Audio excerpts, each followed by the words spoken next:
સાવધાન, વૃદ્ધની કેરટેકરે ATM card અને pin મેળવીને 15.97 લાખ ઉઠાવી દીધા. સાયબર ક્રાઇમે આરોપીને ઝડપ્યો. કચ્છવાસીઓના જીવ પડીકે બંધાયા. અતિવૃષ્ટિની સ્થિતિમાંથી બહાર આવે તે પહેલા જ વાવાઝોડાનું સંકટ તોડાયું. મેઘ વિરામ બાદ પણ અનેક ગામોમાં કેડસમા પાણી.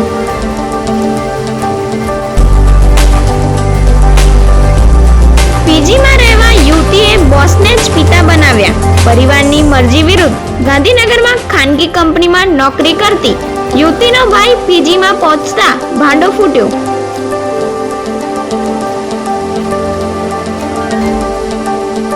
વડોદરામાં ભાજપ એમએલએ પછી કોર્પોરેટરને ધોયા. 3 દિવસ ભૂખ્યા તરસ્યા લોકો ભડક્યા અને બહાર કાઢોના નારા લાગતા અંતે સાહેબે ભાગવું પડ્યું. મનપાની 83 માંથી 26 સ્કૂલો ખખડધજ. સૌથી વધુ જર્જરિત 11 સ્કૂલ સેન્ટ્રલ ઝોનમાં. અન્ય શાળાઓમાં વિદ્યાર્થીઓને સ્થળાંતરિત કરાયા. રેડની કાર્યવાહી સતત ચાલુ રહેશે. યુવાઓમાં પ્રચલિત શહેરના આઈસ્ક્રીમ પાર્લરો પર એસઓજી અને સુરત મનપાનું સરપ્રાઇઝ ચેકિંગ.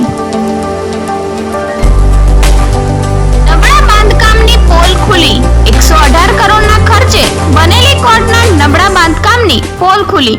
પ્રથમ ચોમાસે જ દિવાલમાં ભેજ ઉતર્યા.